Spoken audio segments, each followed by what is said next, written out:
Welcome back to the show. We're here today with Sonia Adams, who's talking to us about fitness.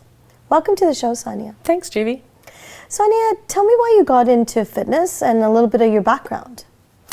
Originally, I got into fitness because of my mother, and then I decided that I would do it when my daughter was young, because I could do it on a part-time basis. And I worked in a facility part-time 3-4 hours a week doing group fitness, and then just naturally progressed as she got older. I started adding more courses and certifications, and eventually 7 years ago did my personal training, and I've been doing that ever since.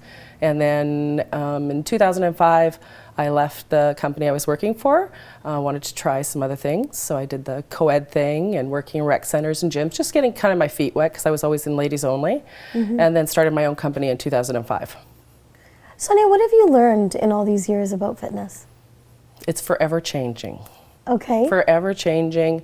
You come across lots of different kinds of clients, some that really want to change and some that say they want to change but not necessarily are ready to change. And then what do you do? Like it must be so difficult as a fitness trainer to have such a wide range of people. So how do you motivate people to work towards fitness?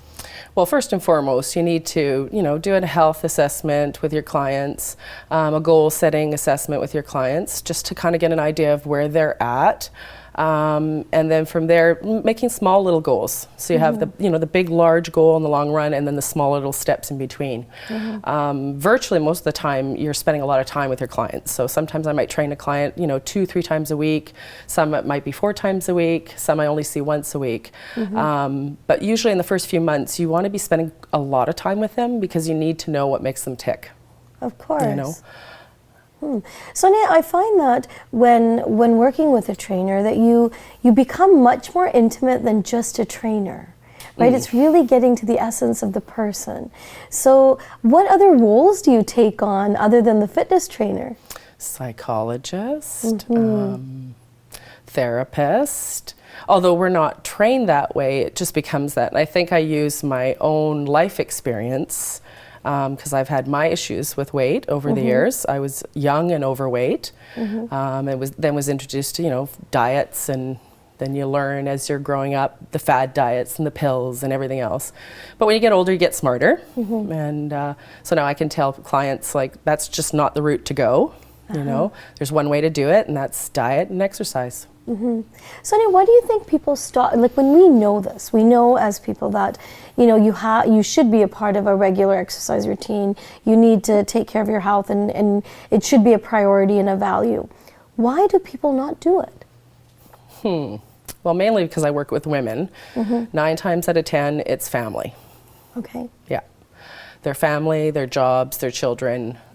Everything that's going on in everybody else's life. So they're more likely to put themselves at the bottom of the list. And so what I try to do with my clients is show them, look, you can do this, you need to put yourself first. Once you put yourself first, everything else will fall into place. And so sometimes that may be just sitting down with their day timer and looking at their day and saying, okay, where can I fit in? And you don't have to do an hour every single time. Do you know what I mean? If you can only fit in 10 minutes, do 10 minutes. You got a set of stairs in your house, up and down 20 times, There's lots of different ways to exercise and fit it into your life without it interfering with everybody else. As long as I guess you consider it a priority and something you really want to do. Yeah. Oh, it has to be a priority. I mean, if you're just, that can happen a lot too, and I see that with clients, and I sometimes, maybe several weeks in, I might say, I don't think you're ready for this. So, opposed to wasting time and money, and they're paying good money for a trainer, right? So you come into their house and you're there, but if the phone's ringing and, the kids are wanting something, then the workout's not necessarily getting done. So we have to draw a line somewhere, right?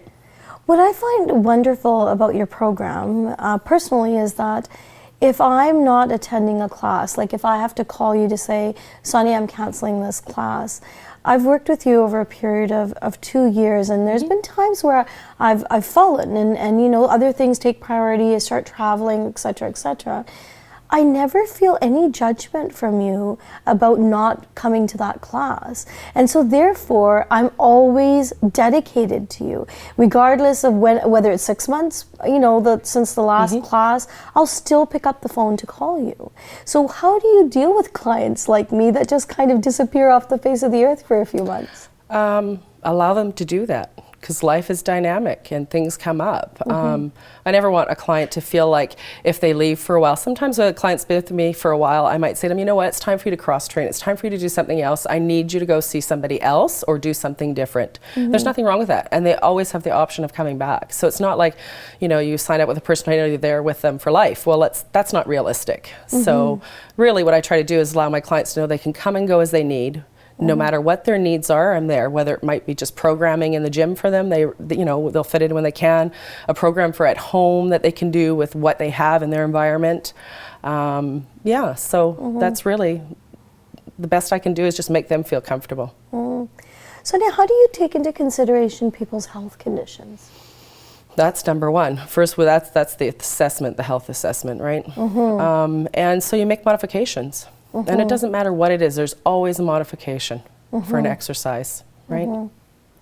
What have been some of the stuff that say if you thought about a client that's been really successful in their eyes, what are some of the things that they tell you about how they feel?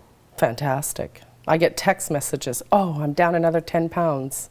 It's like they can't wait for me to weigh them, because we usually do it in segments. Once every month we'll do measurements, but sometimes they're jumping on that scale long before because they're feeling different. They put a pair of pants on that's like, oh my God, I haven't gotten into these for so long, right? Yes. And that's probably the best part of my job, is when I get in the midstream of the day, I can be with another client, and another client texts me and says, oh, guess what? Yes. Yeah. Sonia, you and I talk about this often, about it's not solely about the number on the machine. No. Tell me more about that. It's not the number on the scale. Yeah. It's not. And every number on the scale is different. So when some people say to me, oh, I want to be 130 pounds. And I says, well, what is 130 pounds to you? Let's get you to your inches, and then let's look at the number on the scale. It's really not about the number on the scale. It's how you feel inside, truly. And when you say feel inside, what sort of experiences have you had with people telling you about how they feel inside? More energy, better sleep, more confidence. Confidence is a big one. You tend to see all of a sudden the shoulders come back and everybody's standing up tall. That's usually a lot of what I see in boot camp. And probably the first couple of weeks when we're doing training, I'll see the girls standing taller, which means internally they're feeling better. Okay. Again, we hear the word boot camp so much. Yeah. What does boot camp mean? Boot camp is, it's a high intensity workout. That's what I personally do. There's many different boot camps out there, and they all have their own best qualities. Mine's a high intensity interval boot camp. We do a lot of body weight exercises. We use the environment around us, whether it's benches and playgrounds. We have great parks in Surrey, so in that sense, we can do a lot of different exercises. Although we do bring equipment with us and routines, but I try to do not so much reps and sets. We're more on a time thing. I don't want anybody ever to feel left behind. Yeah. So reps and sets can kind of make people feel that way, so we just do time that way. It doesn't matter if you did 10 in that 30 seconds or if you did 25 in that 30 seconds, only you know that. And that's what counts. So the girls know their numbers. So they know how many push-ups they can do, how many squats they can do in that period of time. And it's forever changing. We try to keep the exercises always changing, so the body never gets used to the workout. Well, the couple of things I heard in there, one is using just natural things in the park, right? It's so, because you can use them even when you're not with the trainer. Oh, sure. You've gone through that sequence, you know how you can utilize stuff that's just naturally available, which is really, really amazing. The other thing I hear is there's a lot of work that you put into preparing a class. Yeah. Right? There's a lot of different exercises, and there's a variety of people that attend these classes. So tell me, what goes on in the background before these classes even start? Lots of laughing. Yeah. A lot of laughing, and my job when I'm there is just to make sure that everybody's in good form and safe exercise mode. Not every exercise is going to be perfect, so I don't expect perfection because I don't believe in perfection, but you want to work in your best, safest position. So that's where I focus a lot of my attention. So a lot of times I'm just observing, especially the first couple of weeks. Somebody's new to boot camp, and I tell them right from the beginning, look, the first couple of weeks I'm analyzing all your movements, and from there we'll focus on